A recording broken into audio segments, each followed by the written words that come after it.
विद्यार्थी मित्र हो, आपण साठोत्तरी साहित्य प्रवाहाच्या उदयाची पार्श्वभूमी पाहत आहोत. कालच्या तासामध्ये आपण मध्ययुगीन काळामध्ये वारकरी संतांनी, महानुभाव संप्रदायाने आणि इतर संतांनी या महाराष्ट्रातल्या समाज व्यवस्थेला योग्य आकार देण्यासाठी कुठली जीवनमूल्ये मांडली, त्यांनी नक्की काय केलं याविषयी आपण पाहत होतो. आणि आपल्याला हे मान्य करावं लागतं की वारकरी संप्रदायाचा प्रभाव आजही आहे आणि त्यांनी महाराष्ट्रातल्या समाज जीवनाला घडविण्यामध्ये एक मोलाचं योगदान दिलेलं आहे. त्यांचा प्रभाव, त्यांच्या विचारांचा प्रभाव आहे. तेव्हा आपणास जर आजही महाराष्ट्रातल्या सामाजिक जीवनाविषयी काही लिहायचं असेल आणि आपल्या साहित्याचा संबंध महाराष्ट्रातल्या समाजाच्या जीवनशैलीशी जोडायचं असेल तर आपल्याला वारकरी संप्रदायाची नक्की भूमिका काय आणि त्यांनी या समाजाच्या जडणघडणीसाठी काय केलेलं आहे हे पाहणं योग्य ठरते. कारण आजही वारकरी संप्रदायाचा प्रभाव महाराष्ट्रातील समाज जीवनावर आहे हे आपल्याला नाकारता येणार नाही. तेव्हा ठीक आहे, त्यांच्या विचारांना काही मर्यादा होत्या, काळाच्याही मर्यादा होत्या आणि म्हणून त्यांचा समतेचा विचार पूर्णतः इथे रुजला नाही. हे जरी आपण लक्षात घेतलं तरी त्यांची काही जीवनमूल्ये किंवा त्यांनी जे इथे एक अध्यात्माचा नवा मार्ग सांगण्याचा प्रयत्न केला त्याचा प्रभावही महाराष्ट्रातील समाज जीवनावर आहे हे आपण लक्षात घेतलं पाहिजे. आजही पंढरपूरचं स्थान आणि पंढरपूरची वारी वगैरे वगळून आपण महाराष्ट्रातल्या समाज जीवनाचा विचार करू शकत नाही. अर्थात या संतांना आध्यात्मिक हित साधायचं होतं, ते किती साधलं हा भाग वेगळा, त्यांनाही ते साधायचं होतं का नाही हा भाग वेगळा, परंतु त्यांना महत्त्वाचं हे करायचं होतं की या समाजाच्या भौतिक जीवनाचं निदान भलं व्हावं. अध्यात्माचं जे काय व्हायचं ते होईल, पण भौतिक जीवनाचं वाटोळं होऊ नये आणि कर्मकांडामध्ये अडकलेली ही माणसं सुखानं भौतिक जीवन जगावेत हा त्यांचा प्रयत्न होता. आणि म्हणून त्यांनी एक सर्वजन सुलभ असा भक्तीचा मार्ग सांगितला. आणि भक्तीचा मार्ग सांगत असताना त्यांनी लोकांना खात्री दिली की बाबा रे, तुम्ही हे करा, तुम्ही हे केलात की तुमचं आध्यात्मिक हित नक्की साधेल. त्यांनी खात्री दिली. आता ते साधेल का नाही, त्यांना नक्की काय साधावायचं होतं, त्यांना नक्की या समाजांना आध्यात्मिक मार्गावरच न्यायचं होतं का हा वेगळा भाग. परंतु मित्र हो, या समाजाचं भौतिक जीवन मात्र त्यांनी बऱ्यापैकी सुलभ केलं आणि एक सुलभ आध्यात्मिक मार्गही सांगितला. हे आपण नीट लक्षात घेतलं पाहिजे. ठीक आहे. आता मित्र, आपण या तासामध्ये पुढच्या काळामध्ये येऊ आणि पुढच्या काळामध्ये येऊन हा भाग पाहू की महाराष्ट्रातल्या समाज जीवनाला घडवण्यामध्ये, महाराष्ट्रातल्या समाज जीवनाला आकार देण्यामध्ये, इथल्या मूल्यव्यवस्थेला आकार देण्यामध्ये ज्यांचा फार मोलांचा वाटा आहे आणि ज्यांनी फार मोलाचं योगदान केले की योगदान दिलेलं आहे, ज्यांच्या कार्याचा आढावा घेतल्याशिवाय आपण महाराष्ट्रातल्या समाज जीवनाचाही विचार करू शकत नाही आणि या समाज जीवनाशी संबंधित साहित्याचाही विचार करू शकत नाही, अशा काही विचारवंतांचा, समाजसुधारकांचा, इतिहास लेखकाचा विचार करू. त्यांचं काय योगदान राहिलं आहे ते पाहू आणि मग आपण पुढे जाऊ. मित्र हो, महाराष्ट्रातील समाज जीवनाचा विचार करत असताना महात्मा फुले आणि सावित्रीबाई फुले ही दोन नावं वगळून महाराष्ट्रातल्या समाज जीवनाचा, महाराष्ट्राच्या इतिहासाचाच आपल्याला विचार करता येणार नाही. इथल्या संबंध जीवनाला आकार देण्यामध्ये या दोन व्यक्तिमत्वांचा खूप महत्त्वाचा वाटा आहे. आधुनिक जो समाज आहे, अलीकडचा आत्ताचा जो समाज आहे, या समाज जीवनाचा विचार या दोन नावांना वगळून करता येणार नाही. मग कोणाची इच्छा असो अगर नसो, कोणाला महात्मा फुले आणि सावित्रीबाई फुले यांच्या कार्याविषयी आत्मीयता आणि आदर असो किंवा नसो, परंतु जर तुम्हाला या महाराष्ट्रातल्या समाज जीवनाविषयी बोलावायचं असेल, महाराष्ट्रातला इथला कुठलाही इतिहास, महाराष्ट्रातल्या समाजाच्या संबंधानं कुठलाही इतिहास तुम्हाला लिहायचा असेल तर तुम्हाला ही दोन नावं वगळताच येणार नाहीत.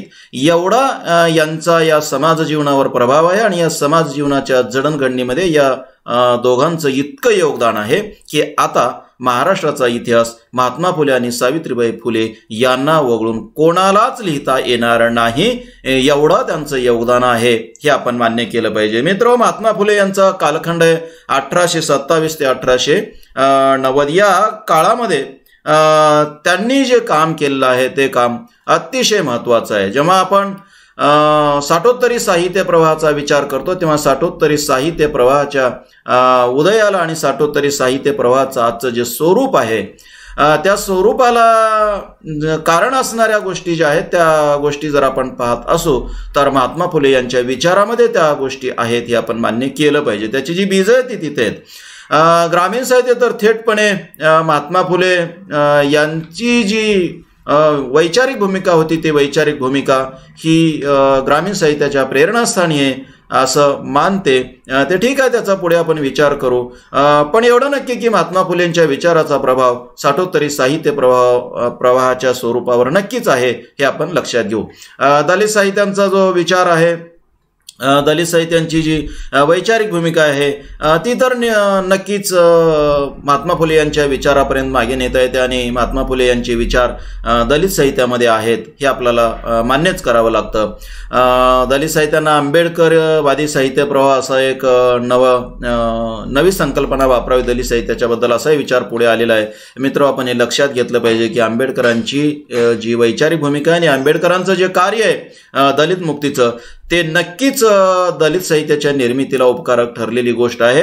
पण आपण हे लक्षात घेतलं पाहिजे की आंबेडकरांनी महात्मा फुले यांना आपला गुरु मानलेलं होतं. वैचारिक पातळीवरचं हे जे नातं त्यांनी जोडलं होतं ते नातं जर आपण लक्षात घेतलं तर मला वाटतं की आपल्याला हे नाकारता येणार नाही की महात्मा फुले यांचे जे विचार आहे त्यांचं जे कार्य आहे ते कार्य या साहित्य प्रवाहाच्या जडणघडणीमध्ये महत्त्वाचं ठरलं आहे. आणि आजही हे सगळे साहित्य प्रवाह कृतज्ञपणे महात्मा फुले यांच्या कार्यांचा उल्लेख करतात किंवा त्यांच्याशी नातं जोडतात. मित्र, महात्मा फुले यांनी समाज घडवण्यामध्ये जे महत्त्वाचं योगदान दिलं आहे त्या योगदानाचा विचार करूनच आपल्याला या आधुनिक किंवा साठोत्तरी साहित्य प्रवाहाचा विचार करता येईल. मित्र, आज आपण जेव्हा पाहतो की स्त्रीवादी साहित्याचा जो प्रवाह आहे त्या स्त्रीवादी साहित्याच्या प्रवाहाची जी पाळंमुळं आहे त्यांची जी वैचारिक भूमिकेचे जे मूळ रूप आहेत किंवा मूळ आपण कुठपर्यंत जाऊ शकतो तर खूप मागे जाऊ शकतो. पण मित्र हो, स्त्रीवादी साहित्याला बळ देण्याचं काम अलीकडच्या काळामध्ये जर कोण केलं असेल तर ते महात्मा फुले यांनी केलं आहे आपण लक्षात घेतलं पाहिजे. स्त्रियांनी शिकलं पाहिजे आणि स्त्रियांनी आत्मसन्मानाने जगलं पाहिजे याच्यासाठी महात्मा फुले आणि सावित्रीबाई फुले यांनी हयातभर काम केलेलं आहे हे आपण कसं काय नाकारू शकतो. मित्र, महात्मा फुले यांनी 1848ला शाळा सुरू केली होती आपण लक्षात घेतलं पाहिजे. पुढे त्यांनी 1851 मध्ये बुधवार पेठेमध्ये स्वतंत्र मुलींची शाळा सुरू केली आणि मुलींना शिकवण्याचा प्रयत्न केला. मुलींना शिकवणं, मुली शिकल्या पाहिजेत, मुलीने अभिव्यक्त झालं पाहिजे ही महात्मा फुले यांची भूमिका होती. महात्मा फुले यांनी सावित्रीबाई फुले यांना स्वतः शिकवलं. महात्मा फुले यांनी सावित्रीबाई फुले यांना शिकवल्याच्या नंतर सावित्रीबाई फुले त्या काळामध्ये अभिव्यक्त झाल्या. त्यांचा कविता संग्रह प्रसिद्ध आहे. त्यांनी कविता संग्रह कविता लिहिल्या आणि त्यांनी इथे जे शूद्र होते किंवा जो बहुजन समाज होता त्या बहुजन समाजाला तुम्ही शिका आणि अभिव्यक्त व्हा ही शिकवण दिली. तुम्ही शिका, आत्मसन्मानाने जगा, आत्मभानाने जगा आणि अभिव्यक्त व्हा, तुमचं म्हणणं मांडा. जी व्यवस्था आहे ज्या व्यवस्थेनं तुमच्या जगण्यालाच बंदिस्त केलं आहे त्या व्यवस्थेविरुद्ध तुम्ही तुमची भूमिका मांडा, कृती करा, अशा पद्धतीची त्यांनी शिकवण दिली. मित्र, मुक्ता साळवे नावाची जी स्त्री जिनं अभंग म्हणजे जिनं निबंध लिहिलेला आहे आणि त्या काळामध्ये ब्राह्मणी व्यवस्थेच्या विरोधामध्ये जी प्रतिक्रिया नोंदवलेली आहे ती मुलगी सुद्धा महात्मा फुले यांच्या शाळेत शिकलेलीच आहे. ह्या सगळ्या गोष्टी जर आपण लक्षात घेतल्या तर आपल्याला हे मान्यच करावं लागेल की महात्मा फुले यांचं कार्य, महात्मा फुले यांचा विचार, महात्मा फुले यांचं लेखन हे सगळं आधुनिक साहित्य प्रवाहाला किंवा साठोत्तरी साहित्य प्रवाहाला कारण ठरलेलं आहे. मित्र, महात्मा फुले यांनी 1848ला केवळ एकच शाळा काढली असं नव्हे, तर त्याच्यानंतर महात्मा फुले यांनी 3 शाळा काढल्या. त्यांनी 1851ला मुलींची शाळा काढली, ती बुधवार पेठेत होती. त्याच्यानंतर त्यांनी रास्ता पेठेमध्ये एक शाळा सुरू केली. त्यानंतर त्यांनी वेताळ पेठेमध्ये 1852ला शाळा सुरू केली. अशा पद्धतीनं महात्मा फुले यांनी 3 शाळा सुरू केल्या आणि त्या शाळा चालवल्या. मित्र हो, त्यांनी समाजाला सुशिक्षित करण्याचं काम केलं. तुम्ही एक गोष्ट नक्की लक्षात घ्या की समाजाला लिहिता आल्याशिवाय समाज लिहील का? मग मित्र हो, जो समाज लिहिता झाला नंतरच्या काळामध्ये, बहुजन समाज, ब्राह्मण वगळून इतर जो समाज लिहिता झाला, त्या समाजाला लिहितं करण्याचं काम कोणी केलं आहे आधुनिक काळामध्ये? महात्मा फुलेंनी केलं आहे. मित्र हो, जे लिहायला शिकतात, जे वाचायला शिकतात, तेच लोक लिहितील ना. 1960 नंतर ज्यांनी लिहिलेलं आहे त्या जे माणसं लिहायला शिकले त्यांच्या पूर्वजांना शिकवण्याचं काम जर कोणी केलं असेल तर महात्मा फुले यांनी केलं. शिक्षणाचं महत्त्व कोणी पटवून दिलं असेल तर महात्मा फुले यांनी पटवून दिलं. हे आपण मान्य करणार आहोत की नाही? आणि हे जर मान्य केलं मित्र हो, तर साठोत्तरी साहित्य प्रवाहाच्या निर्मितीच्या पाठीमागे महात्मा फुले आणि सावित्रीबाई फुले यांचं खूप महत्त्वाचं काम आहे, आपण लक्षात घेतलं पाहिजे. ज्या काळामध्ये कुठल्याही साहित्याच्या माध्यमातून समाजाचे प्रश्न मांडावेत याचं भानच मराठी साहित्य व्यवहारामध्ये नव्हतं, त्या काळामध्ये महात्मा फुले यांनी 1855ला पहा तृतीय रत्न नावाचं नाटक लिहिलं. आणि त्या नाटकाच्या केंद्रस्थानी जर आशय काय होता केंद्रस्थानीचा? तर मित्र हो, की लोकांनी लिहायला वाचायला शिकावं हा होता. लोकांच्या जीवनातल्या प्रश्नांचा होता. लोक जे इथं अंधश्रद्धेमध्ये बुडालेले आहेत त्यातून त्यांनी बाहेर पडावं आणि जीवनाचा विचार करावा, सभोवताला विषयीचा एक नवान्वय अर्थ लावावा, आपला मेंदू वापरावा, ही महात्मा फुले यांची त्या काळातली शिकवण होती. ही आपण नाकारणार आहोत का? मित्र हो, हे आपल्याला नाकारता येणार नाही. आपण हे लक्षात घेतलं पाहिजे की महात्मा फुले यांनी इथल्या समाजाला सुशिक्षित करण्याचं काम केलं. दुसरं म्हणजे महात्मा फुले यांनी साहित्याच्या केंद्रस्थानी समाजाचे प्रश्न असावेत, इथल्या समाजाची जीवनशैली असावी, या समाजाच्या जगण्यातले जे प्रश्न आहेत, या समाजाचा जगण्यातला जो संघर्ष आहे, तो संघर्ष साहित्याच्या केंद्रस्थानी असावा. हा विचार जर कोणी मांडला असेल मित्र, तर तो विचार प्रथमतः महात्मा फुले यांनी मांडला. हे तुम्ही नाकारणार आहात का? मित्र हो, 1960 नंतरचे जे साहित्य प्रवाह आहेत किंवा ज्यांना आपण साठोत्तरी साहित्य प्रवाह म्हणतो, ते सगळे साहित्य प्रवाह परिवर्तनवादी आहेत अशी आपली भूमिका आहे. ते स्वतःही म्हणतात की आम्ही परिवर्तनाचा विचार मांडतो. मित्र, आधुनिक काळामध्ये या परिवर्तनाचा विचार जर कोणी मांडला असेल तर तो प्रथमतः अतिशय जे जोरकसपणे जर कोणी मांडला असेल तर तो महात्मा फुले यांनी मांडलेला आहे. हे आपल्याला अमान्य करता येणार नाही. म्हणून साठोत्तरी सगळ्या साहित्य प्रवाहाचं नातं या नात्या स्वरूपामध्ये घट्ट नातं महात्मा फुले यांच्या साहित्याशी आहे, यांच्या विचाराशी आहे, यांच्या कार्याशी आहे, आपण लक्षात घेतलं पाहिजे. मित्र, त्यांनी त्या काळामध्ये विधवा पुनर्विवाह सहाय्य मंडळाची स्थापना केली 1860मध्ये. त्याचबरोबर बालहत्या प्रतिबंध गृहाची स्थापना केली आणि 1863 मध्ये या ग्रहाची स्थापना करून त्यांनी ते चालवलं. म्हणजे शाळा तर त्यांनी सुरू केल्याच, पण त्याचबरोबर त्या काळामध्ये ज्या विधवा होत्या आणि ज्या विधवा बालहत्या करायच्या कारण त्यांच्या पुढे पर्याय नसायचा, समाजामध्ये विधवांना लेकरांना जन्माला घालणं ही विचित्र गोष्ट वाटायची ना. अशा वेळेस त्या लेकरांना आणि त्या स्त्रियांना सुद्धा मारलं जायचं. अशा काळामध्ये महात्मा फुले यांनी बालहत्या प्रतिबंध गृहाची स्थापना केली आणि त्यांनी जाहीर केलं की ज्या कोणी विधवा गरोदर असतील त्यांनी आमच्या इथे यावं आणि इथे येऊन त्यांनी लेकरांना जन्म द्यावा. ते लेकरू त्यांना हवं असेल तर घेऊन जावं, नको असेल तर त्यांनी आमच्या इथं ते लेकरू ठेवून जावं, आम्ही त्यांचा प्रतिपाळ करू, अशा पद्धतीची भूमिका घेतली. मित्र, ही गोष्ट आहे 19व्या शतकातली, 1863 मधली. पुण्यासारख्या शहरामध्ये ह्या गोष्टी करणं सहज शक्य होतं का? मित्र, फार प्रतिकूल परिस्थितीमध्ये महात्मा फुले यांनी हे काम केलेलं आहे. ज्या पुण्याला सनातन्याचं माहेरघर म्हणतो, त्या पुण्यामध्ये महात्मा फुले सनातन्यांच्या विरोधामध्ये खंबीरपणे उभे टाकले आणि सनातन्यांना पुरून उरले आणि त्यांचं जे समाजहिताचं काम आहे ते काम केलेलं आहे. हे आपण याकडे आपल्याला दुर्लक्ष करता येणार नाही. मित्र, त्या काळामध्ये त्यांनी घरचा जो पाण्याचा हौद आहे तो हौद 1868 मध्ये खुला केला आणि लोकांना पाणी उपलब्ध करून दिलं. हे निवळ पाणी उपलब्ध करून देणं इथपर्यंत मर्यादित नव्हतं. मित्र हो, ज्या लोकांना तुम्ही वरून पाणी वाढत होतात त्या लोकांना माणूस मानणं होतं. तेही आपल्यासारखी माणसं आहेत आणि त्यांचाही आपल्यासारखाच इथल्या निसर्गानं निर्माण केलेल्या सगळ्या वस्तूवर अधिकार आहे, हक्क आहे, ही महात्मा फुले यांची भूमिका होती आणि त्याचं एक प्रतिकरूप म्हणून त्यांनी हे सगळं केलेलं आहे. मित्रांनो, त्यांनी 1873 सत्यशोधक समाजाची स्थापना केली आणि सत्यशोधक समाजाची स्थापना करून त्या मार्फत त्यांनी या महाराष्ट्रातील समाजाला शिकवण्याचं काम केलं. 1889 त्यांनी वय झालेलं होतं, त्यांना लिहिता येणं सुद्धा अवघड होतं, त्यांना उजव्या हातानं लिहिता येत नव्हतं. मित्र हो, त्या काळामध्ये त्यांनी सार्वजनिक सत्यधर्म नावाचं पुस्तक लिहिलं आणि त्यांनी माणसाला धर्म कुठला असतो आणि धर्म काय असतो हे सांगण्याचा प्रयत्न केला.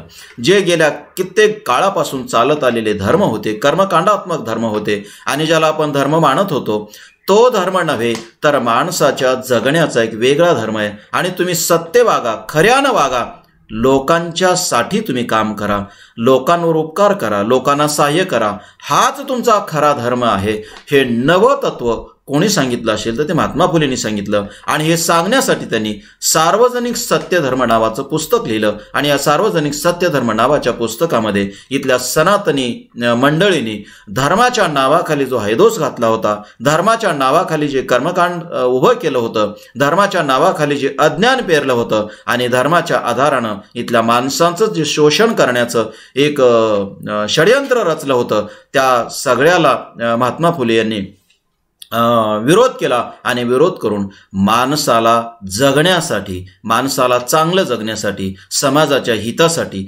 कसं असायला पाहिजे, माणसाने कसं जगायला पाहिजे आणि कुठला धर्म माणसाने पाळायला पाहिजे हे एक नवसूत्र सांगितलं. आणि बाबा रे, तुम्ही खरं बोला, तुम्ही स्वतःच्या मेहनतीनं स्वतःचं पोषण करा, स्वतःच्या कुटुंबाचं पोषण करा, हाच तुमचा खरा धर्म आहे. मेहनत करा, सत्यानं वागा आणि तुमच्या कुटुंबाचं पोषण करा. पूजापाठ करणे, कर्मकांड करणे हा धर्म नव्हे, हे महात्मा फुले यांनी त्या काळामध्ये सांगितलं. मित्र हो, महात्मा फुले यांनी 19व्या शतकामध्ये हे जे काम केलेलं आहे, हे काम इतकं महत्त्वाचं आहे की त्यांनी पुढचा जो समाज आहे तो समाज तिथे घडवलेला आहे. आज आपण 21व्या शतकामध्ये जगतो. मित्र हो, 20व्या आणि 21व्या शतकामध्ये आजचा जो समाज हा जगतोय, जो समाज जगत आला आणि जो जगतोय, त्या समाज जीवनाला आकार देण्याचं काम, त्या समाजाच्या जडणघडणीचं काम जर कोणी केलं असेल तर महात्मा फुले यांनी फार प्रभावीपणे केलेलं आहे, हे आपण लक्षात घेतलं पाहिजे. इतरांनी काही केलं नाही असं नाही, समाज त्यांच्या अगोदरपासूनच जगत आलेला आहे. समाज जीवनाची जडणघडण ही फार पूर्वीपासून होत आली आहे, पण त्या समाज जीवनाला योग्य आकार देण्याचं काम महात्मा फुले यांनी केलेलं आहे, हे आपल्याला नाकारता येणार नाही. मित्र हो, महात्मा फुले यांचा विचाराचा वारसा, समाजाला घडवण्याचा जो वारसा आहे, तो वारसा पुढे चालवण्याचं काम जर कोणी केलं असेल तर पुढच्या काळामध्ये छत्रपती राजर्षी शाहू महाराज यांनी केलेलं आहे, आपल्याला लक्षात घ्यावं लागेल. कोल्हापूर सारख्या संस्थानाचे संस्थानिक म्हणून असणारं हे व्यक्तिमत्व आणि मग यांनी महात्मा फुलेंचा जो विचार होता, सत्यशोधकी जो विचार होता, त्या विचाराला या ना त्या स्वरूपामध्ये पुढे नेण्याचं काम केलंय. मित्र, 1874 ते 1922 हा छत्रपती शाहू महाराज यांच्या जीवनाचा कालखंड. या कालखंडामध्ये महात्मा फुले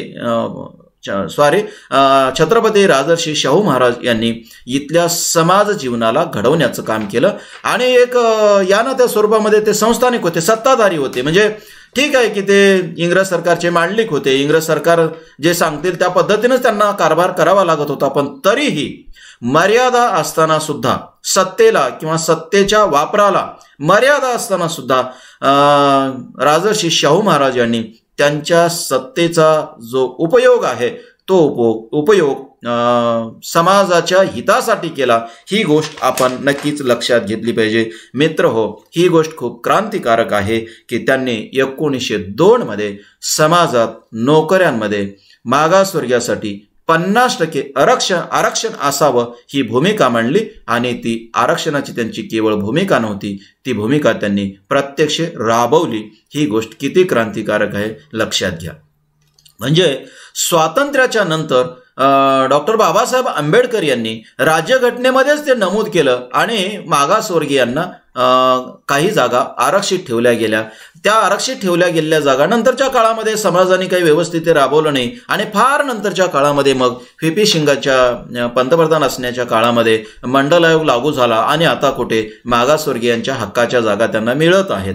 मित्र हो, ही खूप अलीकडची गोष्ट आहे. 1902 मध्ये म्हणजे ज्या काळामध्ये आपला स्वातंत्र्याचा लढा फार प्रारंभावस्थेमध्ये होता त्या काळामध्ये, म्हणजे स्वातंत्र्य वगैरे काही मिळालेलंच नव्हतं, त्या काळामध्ये राजर्षी शाहू यांनी त्यांच्या संस्थानामध्ये मागासवर्गीयासाठी 50% राखीव जागा ठेवलेल्या होत्या.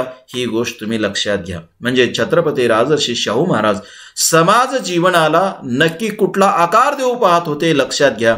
ज्या बहुजन समाजाचं हे साहित्य आहे, साठोत्तरी साहित्य प्रवाह, हे सगळं मध्यवर्ती साहित्य प्रवाहामध्ये ज्यांना स्थान नव्हतं त्या वेगळ्या लोकांचं आहे, बहुजन समाजांपैकी मधल्या लोकांचं आहे. ज्या स्त्रियांना ना साहित्य लिहिण्याची संधी होती ना वाचण्याची संधी होती, किंबहुना त्यांनी साहित्य लिहू नये आणि वाचूच नये म्हणून त्यांना शिक्षणाचीच संधी नव्हती, त्या स्त्रियांना शिकवण्याचं काम फुलेंनी केलं. त्याचबरोबर नंतरच्या काळामध्ये शाहू महाराजांनी केलं. आणि विशेषतः हे जे सगळे मागासवर्गीय, जे सगळे बहुजन समाजातले आहेत, या बहुजन समाजांना नोकरीत संधी मिळावी यासाठी त्यांनी त्या काळामध्ये मागासवर्गीयांना 50% राखीव जागा ठेवल्या. विशेषतः मित्र, त्याच्यापूर्वीच त्यांनी या मागासवर्गीयांनी शिकावं म्हणून त्यांच्या शिक्षणाची व्यवस्था केली. त्यांनी मोफत शिक्षण सगळ्यांना मिळावं अशा पद्धतीची व्यवस्था केली.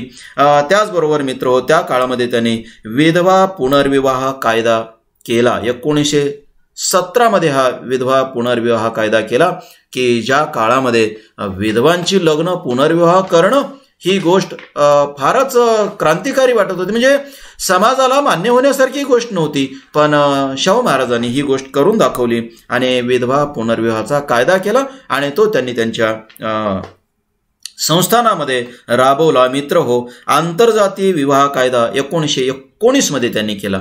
म्हणजे 1917 मध्ये विधवा पुनर्विवाह कायदा करणे असेल किंवा आंतरजातीय विवाह कायदा करणं असेल, 1919 मध्ये ही गोष्ट किती क्रांतिकारक आहे पहा, की त्या काळामध्ये आंतरजातीय विवाह ही कल्पना सुद्धा लोकांच्या मनामध्ये येणं फारच म्हणजे विचित्र वाटायची.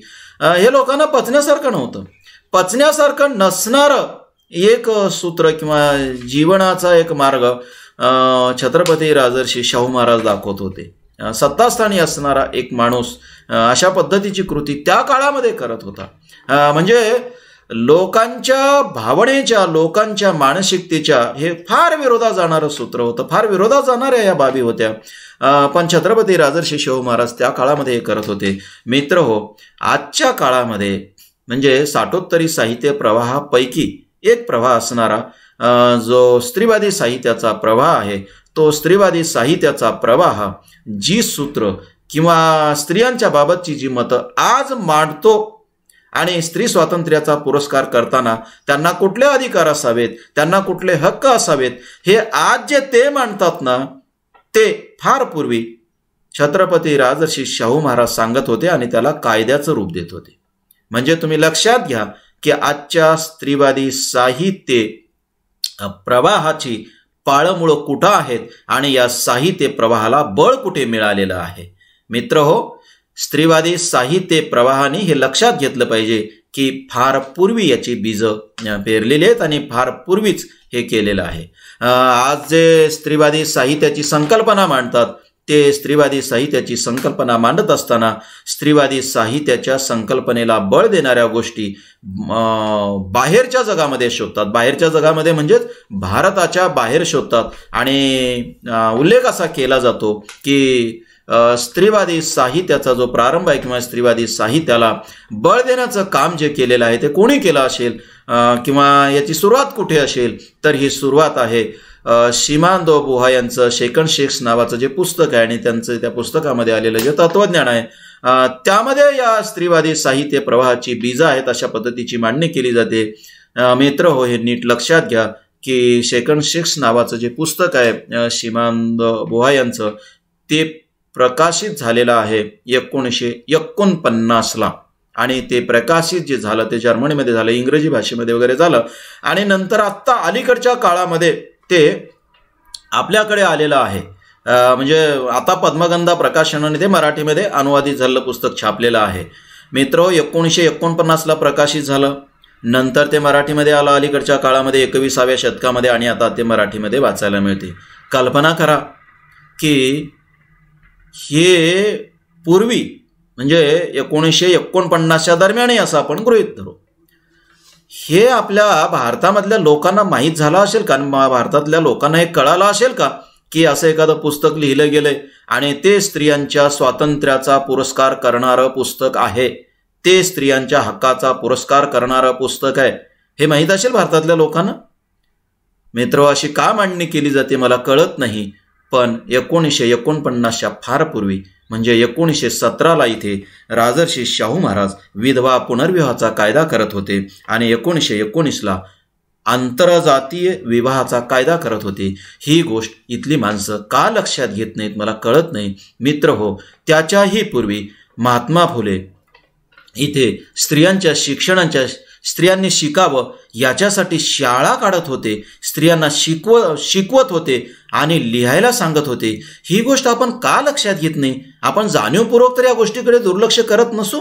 मित्र हो, जे कोणी जाणीवपूर्वक या गोष्टीकडे दुर्लक्ष करतात त्यांचं ते दुर्लक्ष करणं त्यांच्या ठिकाणी राहू द्या. पण तुम्ही नीट लक्षात घ्या की स्त्रीवादी साहित्याच्या प्रवाहाला बळ देण्याच्या ज्या गोष्टी आहेत त्या इथे घडलेल्या आहेत. स्त्रीवादी साहित्याच्या प्रवाहाचा प्रारंभ इथे झालेला आहे. स्त्रियांना बळ देण्याचं, स्त्रियांना लिहितं करण्याचं, स्त्रियांना शिकवण्याचं काम जर कोणी केलं असेल तर इथं केलेलं आहे. म्हणून मित्र हो, जेव्हा जे कोणी इथलं हे कार्य दुर्लक्षित करतात आणि बाहेरच्या देशामधले स्त्रीवादी साहित्याच्या स्त्रीवादी साहित्याला बळ देणाऱ्या गोष्टी तिकडे घडल्या असं सांगतात ना, त्या माणसांचं हे जे कृतज्ञपण आहे ते कृतज्ञपण त्यांच्यासाठी लकलाभ असो. पण आपण हे लक्षात घेतलं पाहिजे की फुले असतील, शाहू महाराज असतील, इथल्या समाजाला शिकवत होते, स्त्रियांना शिकवत होते. मित्र हो, त्यांनी मोफत प्राथमिक शिक्षण आणि तेही सक्तीचं असावं अशा पद्धतीचा कायदा राजर्षी शाहू यांनी 1917मध्ये केलेला होता. हे आपण नीट लक्षात घेतलं पाहिजे. मित्र हो, त्यांनी 1917मध्ये हाही कायदा केला होता की जेवढ्या मुली माध्यमिक शाळेमध्ये पास होतील आणि त्या महाविद्यालयात जातील, त्या काळामध्ये कोल्हापूरला राजाराम महाविद्यालय सुरू होतं. या राजाराम महाविद्यालयामध्ये जेवढ्या मुली प्रवेश घेतील त्या सगळ्या मुलींच्या शिक्षणाची व्यवस्था संस्थान त्यांच्या मार्फत करेल, ते सगळा खर्च संस्थान करेल अशा पद्धतीचा कायदा केला होता. आणि जेवढ्या मुली राजाराम महाविद्यालयामध्ये प्रवेश घेतील त्या मुलींचा सगळा शिक्षणाचा खर्च कोल्हापूर संस्थान करत होतं. छत्रपती राजर्षी शाहू महाराजांचं संस्थान करत होतं. हे आपण लक्षात घेणार आहोत की नाही? मित्र, या गोष्टी आहेत 1917च्या. तेव्हा इथल्या स्त्रियांना घडवण्याचं काम, स्त्रियांना लिहितं करण्याचं, स्त्रियांना शिकवण्याचं आणि स्त्रियांना आत्मभान प्राप्त करून देण्याचं काम जर कोणी केलं असेल तर ह्या मंडळींनी केलेलं आहे. म्हणून मित्र हो, दलित साहित्य असेल, स्त्रीवादी साहित्य असेल, ह्यांच्या उदयाची पार्श्वभूमी पाहत असताना हे कार्य दुर्लक्षित करू नये. ह्यांचा उदय का झाला?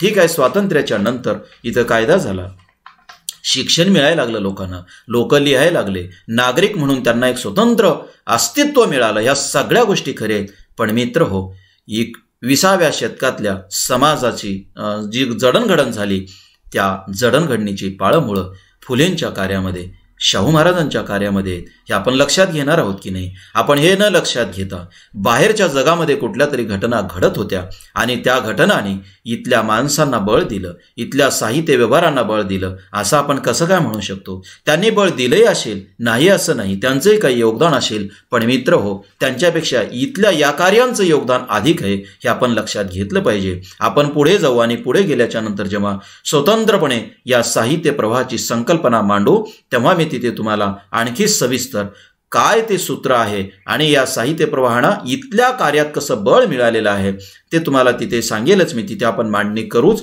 पण इथे हे लक्षात घ्या की 20व्या शतकातल्या समाजाला घडवण्याचं काम 19व्या शतकामध्ये 20व्या शतकामध्ये घडत होतं. 19व्या शतकामध्ये महात्मा फुले ते काम करत होते आणि 20व्या शतकाच्या प्रारंभीच्या काळामध्ये राजर्षी शाहू महाराज तेच काम करत होते. हे आपण लक्षात घेतलं पाहिजे.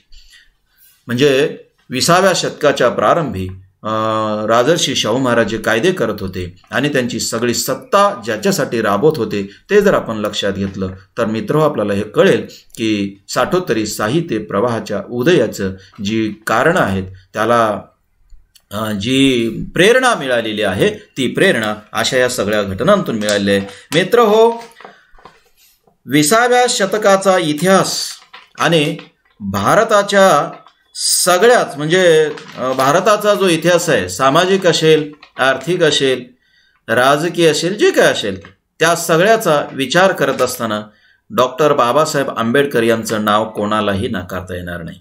आपली जी लोकशाही सध्या सुरू आहे आणि ज्या लोकशाहीचे चांगली फळं आपण भोगतो आहोत, आपण स्वतंत्र माणूस म्हणून जे जगतो आहोत, त्या लोकशाहीला आकार देण्यामध्ये डॉक्टर बाबासाहेब आंबेडकर यांचं खूप महत्त्वाचं कार्य आहे. या देशातल्या भारतातल्या आतापर्यंतच्या सगळ्या लेखनामध्ये जे जे काही लिहिलं गेलं, जे जे ग्रंथ आहेत त्यांना ज्यांना आपण फार महत्त्वाचे ग्रंथ वगैरे मानतो, त्या सगळ्या ग्रंथांपैकी सर्वश्रेष्ठ ग्रंथ जर कोणता असेल तर ते भारताचं संविधान आहे. आणि या भारताच्या संविधानाच्या निर्मितीमध्ये सगळ्यात महत्त्वाचं योगदान जर कोणाचं असेल तर डॉक्टर बाबासाहेब आंबेडकर यांचं आहे. हे डॉक्टर बाबासाहेब आंबेडकर यांचं कार्य ज्यांना पसंत नाही किंवा डॉक्टर बाबासाहेब आंबेडकर यांच्याविषयी ज्यांच्या मनात द्वेष आहे त्यांना सुद्धा मान्य करावं लागेल. मला असं म्हणायचं नाही की काही माणसं डॉक्टर बाबासाहेब आंबेडकर यांचा द्वेष करतातच. जर कोणी करत असतील तर त्यांना सुद्धा हे मान्य करावं लागेल की या लोकशाहीला घडवण्यामध्ये आणि लोकशाही ज्याच्या आधारानं चालू आहे त्या संविधानाच्या निर्मिती प्रक्रियेमध्ये डॉक्टर बाबासाहेब आंबेडकर यांचं कार्य खूपच महत्त्वाचं आहे. मसुदा समितीचे अध्यक्ष डॉक्टर बाबासाहेब आंबेडकर होते आणि संविधानाचा मसुदा तयार करण्याचं काम डॉक्टर बाबासाहेब आंबेडकर यांनी केलेलं आहे आणि संविधानाच्या निर्मितीच्या प्रक्रियेमध्ये सुद्धा डॉक्टर बाबासाहेब आंबेडकर यांचं काम खूप महत्त्वाचं राहिलं आहे. आणि म्हणून मित्र हो, साठोत्तरी प्रवाहापैकी केवळ दलित साहित्याच्या प्रवाहालाच डॉक्टर बाबासाहेब आंबेडकरांच्या विचारानं बळ दिलं, डॉक्टर बाबासाहेब आंबेडकर यांच्या चळवळीनं बळ दिलं, त्यांच्या कार्य आणि कर्तृत्वानं बळ दिलं असं नाही, तर साठोत्तरी साहित्य प्रवाहापैकी सगळे जे प्रवाह आहेत या सगळ्याच प्रवाहांना बळ देण्याचं काम डॉक्टर बाबासाहेब आंबेडकर यांनी केलेलं आहे. हे आपण लक्षात घेतलं पाहिजे. मित्र हो, डॉक्टर बाबासाहेब आंबेडकर यांनी इथल्या सगळ्याच दलित असतील, आदिवासी असतील किंवा बाकीचे समाज असतील, स्त्री असतील, या सगळ्यांच्याच स्वतंत्र नागरिक असण्याच्या हक्कावर संविधानाच्या रूपानं मोहर उमटविण्याचं काम डॉक्टर बाबासाहेब आंबेडकर यांनी केलेलं आहे. हे कधीही आणि कोणालाही नाकारता येणार नाही. मित्र हो, डॉक्टर बाबासाहेब आंबेडकर यांनी जो चवदार तळ्याचा सत्याग्रह केला, तो चवदार तळ्याचा सत्याग्रह केवळ आणि केवळ दलितांसाठी नव्हता, तर इथं ज्या ज्या माणसांना अधिकार नाकारले जात होते, त्यांचं माणूसपण नाकारलं जात होतं, त्या माणूसपणावरचा शिक्का मारण्यासाठी, त्यांचं माणूस असणं अधोरेखित करण्यासाठीचा होता. हे आपण नीट लक्षात घेतलं पाहिजे. डॉक्टर बाबासाहेब आंबेडकर यांनी चवदार तळ्याचा जो सत्याग्रह केला तो प्यायला पाणी मिळत नव्हतं म्हणून केलेला नाही, तर माणसाचा पाण्यावर समान अधिकार आहे हे सूत्र प्रस्थापित करण्यासाठी केला. हे आपण लक्षात घेतलं पाहिजे. मित्र, डॉक्टर बाबासाहेब आंबेडकर यांनी इथेच 1925ला जी मनुस्मृती जाळली, मनुस्मृतीचं दहन केलं, ते मनुस्मृतीचं दहन करणं केवळ एक पुस्तक जाळणं इथपर्यंत मर्यादित नव्हतं. मित्र, ज्या मनुस्मृतीनं इथल्या स्त्रियांचं माणूस असणंच नाकारलेलं होतं, इथल्या दलितांचं, शूद्रातिशूद्रांचं माणूस असणंच नाकारलेलं होतं, त्याला विरोध करण्यासाठी आणि यांचं माणूसपण अधोरेखित करण्यासाठी मनुस्मृतीचं दहन केलेलं आहे.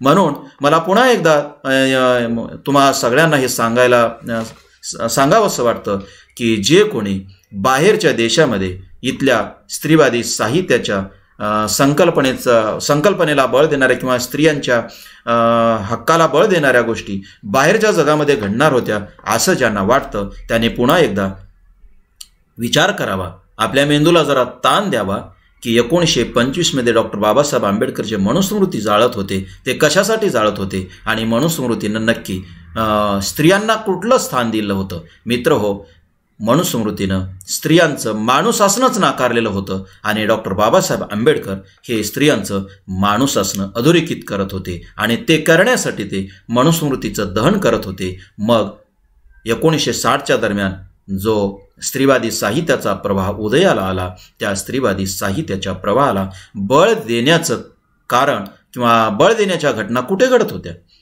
डॉक्टर बाबासाहेब आंबेडकर यांनी जे हे मनुस्मृतीचं दहन केलं तिथे तुम्ही मागे जाणार आहात की नाही, ते नीट समजून घेणार आहात की नाही? आणि डॉक्टर बाबासाहेब आंबेडकरांनी आयुष्यभर स्त्रियांना जे आत्मसन्मानानं जगायला सांगितलं ते तुम्ही लक्षात घेणार आहात की नाही? मित्र हो, जे अलीकडचे सगळे साहित्य प्रवाह आहेत, साठोत्तरी सगळे साहित्य प्रवाह, त्या सगळ्या साहित्य प्रवाहाला बळ जर कुठे मिळालेलं असेल तर ते महात्मा फुले यांच्या कार्याने मिळालं. महात्मा फुले यांच्या शिकवणीत आहे, राजर्षी शाहू महाराज यांच्या विचारात आहे, राजर्षी शाहू महाराज यांच्या कार्यात आहे, त्यांनी जे कायदे केले त्या कायद्यात आहे. आणि मित्र हो, डॉक्टर बाबासाहेब आंबेडकर यांच्या कार्यात आहे. हे आपण नीट लक्षात घेतलं पाहिजे. मित्र हो, डॉक्टर बाबासाहेब आंबेडकर यांचा जो जीवनाचा कालखंड आहे तो 1851 ते 1956 आहे. या कालखंडामध्ये डॉक्टर बाबासाहेब आंबेडकरांनी जे काही कार्य केलेलं आहे ते कार्य आपण नीट लक्षात घेतलं पाहिजे. हिंदू कोड बिलाची त्यांनी जी निर्मिती केली, हिंदू कोड बिल त्यांनी सादर केलं होतं आणि ते सादर केलं त्यांनी 1947 हिंदू कोड बिल त्यांनी सादर जे केलं ते आपण कधी समजून घेणार आहोत की नाही? मित्र, इथले जे हिंदूंचे धार्मिक कायदे होते त्या सगळ्या धार्मिक कायद्याला नाकारत असताना त्यांनी इथल्या स्त्रियांना अधिकार मिळावेत, विशेषतः स्त्रियांचं आत्मसन्मानाचं जगणं असावं, त्यांना संपत्तीमध्ये वाटा मिळावा अशा पद्धतीची कल्पना हिंदू कोडबिलामध्ये मांडली. त्यांचं माणूस असणं अधोरेखित केलं, हे आपण लक्षात घेणार आहोत की नाही? आणि मित्र हो, हा हिंदू कोडबिल जो कायदा आहे तो कायदा म्हणजे मंजूर होत नव्हता. लोकसभा त्याला मान्यता देत नव्हती आणि म्हणून त्यांनी 1951 राजीनामा दिला. ज्या तत्वासाठी ज्याच्यासाठी डॉक्टर बाबासाहेब आंबेडकरांनी आपल्या कायदेमंत्रीपदाचा राजीनामा दिला ते आपण कधी लक्षात घेणार आहोत की नाही? डॉक्टर बाबासाहेब आंबेडकर यांचा संघर्ष कशासाठी होता, कोणाच्या विरोधात होता आणि त्यांना नक्की काय हवं होतं? मित्र हो, ते इथल्या माणसांना माणूस म्हणून जगायला सांगत होते आणि त्यांना माणूस म्हणून जगता यावं, आत्मसन्मानानं जगता यावं याच्यासाठी संघर्ष करत होते. याच्यासाठी ते लोकसभेत भांडत होते आणि याच्यासाठी हे होत नव्हतं म्हणून ते त्याचा विरोध नोंदवण्यासाठी, प्रतिक्रिया नोंदवण्यासाठी कायदे मंत्रिपदाचा राजीनामा देत होते. हे कधी आपण लक्षात घेणार आहोत की नाही? मित्र हो, ह्या सगळ्यांच्या विचारात आणि ह्या सगळ्यांच्या कार्यात, ह्या सगळ्याच्या संघर्षात साठोत्तरी साहित्य प्रवाहाची बीजं लपलेली आहेत. साठोत्तरी साहित्य प्रवाहाला बळ देण्याचं काम जर कोणी केलं असेल तर यांनी केलेलं आहे, हे नीट लक्षात घ्या. मग त्यात फुले असतील, मग त्यात राजर्षी शाहू महाराज असतील, मग त्यात आंबेडकर असतील. मित्र हो, डॉक्टर बाबासाहेब आंबेडकर यांनी स्वातंत्र्याच्या पूर्वी 1945 पीपल्स एज्युकेशन सोसायटीची स्थापना केलेली आहे आणि इथल्या दलितांना, इथल्या बहुजनांना शिकता यावं याची व्यवस्था उभी केली आहे. लक्षात घ्या, ह्या लोकांनी जर तेव्हा शिकलं नसतं तर 1960 लिहिलं कोणी असतं? मित्र हो, हे तर निदान लक्षात घ्या. 1945 ते लोकांना शिकवत होते, बहुजनातल्या लोकांना शिकवत होते आणि जे तेव्हा शिकत होते ना ती पिढीच 1960च्या दरम्यान लिहित होती, ती पिढीच 1960च्या दरम्यान वाचत होती. मित्र हो, यांनी लिहिलं नसतं, यांनी वाचलंच नसतं तर साठोत्तरी साहित्य प्रवाह उदयाला कसे आले असते? साठोत्तरी साहित्य प्रवाहामध्ये म्हणजे साठोत्तरी साहित्य प्रवाहाच्या निर्मितीत म्हणजे निर्मिती करणारे आणि या साहित्य प्रवाहात निर्माण झालेल्या साहित्याला वाचणारे कोण आहेत हे तुम्ही कधी नीट लक्षात घेणार आहात का डोळे उघडे ठेवून? मित्र, हे लिहिणारे कोण आहेत? या लिहिणाऱ्यामध्ये पूर्वीच ज्यांना लिहिण्याची संधी होती ते वगळून आहेत, हे निदान लक्षात घ्या तुम्ही. आणि पूर्वी ज्यांना फार पूर्वीपासून म्हणजे इसवी सनाच्या पूर्वीपासून ज्यांना वाचण्याची संधी होती, ज्यांना शिकण्याची संधी होती आणि ज्यांना लिहिण्याची संधी होती. ते लोक तर लिहितच होते. ते जे लिहित होते ते स्वतः वाचतही होते. ते होतं संस्कृत भाषेमध्ये. नंतर हे मराठी भाषेमध्ये आणि इंग्रजीमध्ये जे लिहित होते आणि जे वाचत होते ते कोण होते? ते ज्यांना फार पूर्वीपासून वारसानंच शिक्षणाची संधी मिळालेली होती आणि वारसानं जे शिकत होते, वारसानं जे लिहित होते, ती मंडळी तर पूर्वीच लिहित होती ना. ते फुलेंच्या काळातही लिहित होती, नंतरच्या काळातही लिहित होती. मित्र हो, ज्यांना शिक्षणाचा वारसा लाभलेला आहे आणि ज्यांना धर्माचा अधिकार म्हणूनच शिकता येत होतं, ज्यांना धर्माचा अधिकार म्हणूनच लिहिता येत होतं, ज्यांनी धार्मिक अधिकारच त्यांना दिलेले होते, ते उच्चवर्णीय जे ब्राह्मण होते ते ठीकच आहे ना. ते शिकत होते, ते लिहित होते, ते वाचतही होते. मित्र हो, त्याच्या बाहेर असणारा जो वर्ग आहे त्यांना लिहायला, त्यांना वाचायला शिकवणारे कोण होते हे तुम्ही नीट लक्षात घ्या. फुलेंनी त्याच्या बाहेरचा जो वर्ग आहे त्यांना लिहायला शिकवलेला आहे, त्यांना वाचायला शिकवले आहे, त्यांना शिक्षण दिलेलं आहे. हे आपण नीट लक्षात घेतलं पाहिजे. म्हणजे फुलेंनी जे शाळा काढल्या त्या शाळा कशासाठी काढल्या? ज्या ब्राह्मणांच्या शाळेमध्ये ज्यांना जाता येत नव्हतं त्यांना शाळेत शिकता यावं म्हणून शाळा काढल्यात. हे तुम्ही लक्षात घ्या. म्हणजे इथे शाळाच नव्हत्या आणि इथे शिक्षणच नव्हतं असं नाही. होतं इथे शिक्षण, नव्हतं असं नाही. मित्र हो, इथे फार पूर्वीपासून शिक्षण होतं. म्हणजे आश्रम व्यवस्था जी होती ना, त्या आश्रम व्यवस्थेमध्ये शिकण्याची संधी होतीच. पण कोण शिकत होते? मित्र हो, शूद्र अतिशूद्र तिथं शिकत होते का? तिथे दोनच वर्ग शिकत होते. ते दोन वर्ग म्हणजे ब्राह्मण आणि क्षत्रिय. आणि विशेषतः ब्राह्मणांना जे शिक्षण दिलं जात होतं ते धार्मिक शिक्षण होतं आणि यांना जे शिक्षण दिलं जात होतं ते शिक्षण होतं लढाई करण्याचं शिक्षण. लढाई कशी करायची, राज्यकारभार कसा करायचा हे शिक्षण. शिकवणारे कोण होते? ब्राह्मण होते, ज्यांना आपण आचार्य म्हणू, ज्यांना त्या काळातला शब्द आपण जर लक्षात घेतला तर ऋषी म्हणू, किंवा ब्राह्मण वगैरे ऋषी, किंवा त्या काळातले आपण पुरोहित वगैरे जे काय म्हणायचं ते म्हणू. मित्र हो, ते काय शिकवत होते? राजांना शिकवत होते. तुम्ही राजपुरोहिताच्या मार्गदर्शनाखाली राज्यकारभार कसा करायचा हे राजांना सांगत होते आणि पुरोहितांना किंवा ब्राह्मणांना हे सांगत होते की तुम्ही राजाला कुठली शिकवण द्यायची आणि धर्म कसा सांभाळायचा ही शिकवण देत होते. अशा शाळा पूर्वीपासूनच होत्या. ही शिक्षणाची पद्धती होती. म्हणजे इथं नवीन काही नव्हतं, पण तिथे शूद्रातिशूद्रांना शिक्षण मिळत नव्हतं. आणि मित्र हो, ब्राह्मणांना आणि क्षत्रियांना सुद्धा माणसाच्या हिताचं शिक्षण मिळत नव्हतं, समाजाच्या हिताचं शिक्षण मिळत नव्हतं. आणि ते समतेचं आणि बंधुत्वाचं मूल्य त्यांच्या मनामध्ये बिंबवत नव्हते, तर भेदाभेदाची जीवनमूल्ये त्यांच्या मनामध्ये बिंबवत होते. फुलेंनी काय प्रयत्न केला? फुलेंनी प्रयत्न हा केला की ज्या लोकांना या आश्रम व्यवस्थेपासून त्या अलीकडच्या काळापर्यंत शिक्षण मिळत नव्हतं त्या मुलांना आणि त्या समाजाला शिकवण्याचं काम फुलेंनी केलं. त्या समाजाला शिकवण्याचं काम शाहू महाराजांनी केलं. त्या समाजाला शिकवण्याचं काम डॉक्टर बाबासाहेब आंबेडकरांनी केलं. आणि मित्र हो, ज्यांना शिकवण्याचं काम यांनी केलं हे जे लिहित होते तेच साठोत्तरी प्रवाह आहेत. मग स्त्रिया असतील त्यांनी जे लिहिलं त्यांना आपण स्त्रीवादी साहित्याचा प्रवाह म्हणतो. जे शूद्रातिशूद्र असतील, दलित असतील त्यांनी जे लिहिलं त्यांना आपण दलित साहित्याचा प्रवाह म्हणतो. जे ग्रामीण समाजातले लोक होते की ज्यांना आपण शिकलं पाहिजे माहीतच नव्हतं, त्यांना जे शिक्षणाची संधी मिळाली ते जे लिहित होते त्यांना आपण ग्रामीण साहित्याचा प्रवाह म्हणतो. जे आदिवासी समाज होता, ज्यांना शिकलं पाहिजे याची कल्पनाच नव्हती आणि त्यांच्या शिक्षणाची व्यवस्था, त्यांच्या शिक्षणाचा अधिकार डॉक्टर बाबासाहेब आंबेडकर संविधानातच नोंदवत होते आणि संविधानात नोंदवल्यामुळे त्यांना शिक्षण मिळालं. ते लिहिते झाले.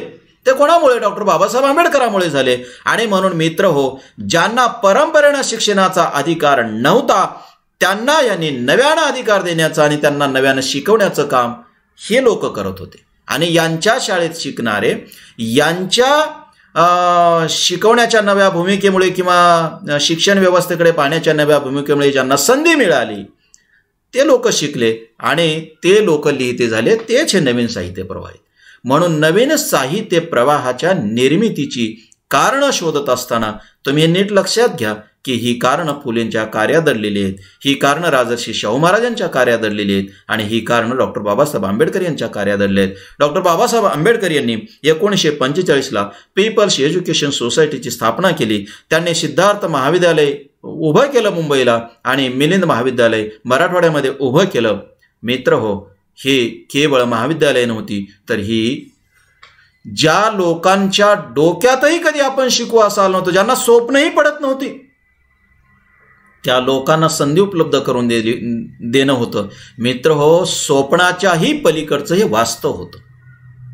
म्हणजे ज्यांच्या स्वप्नात ह्या गोष्टी येत नव्हत्या ते डॉक्टर बाबासाहेब आंबेडकरांनी वास्तवात आणून दाखवल्या. हे लक्षात घ्या. डॉक्टर बाबासाहेब आंबेडकर यांचे जे अनुयायी आहेत त्या अनुयायांना डॉक्टर बाबासाहेब आंबेडकरांचं हे कार्य जेव्हा लक्षात येईल तेव्हा त्यांचा ऊर तर भरून येणारच आहे आणि ते योग्यच आहे.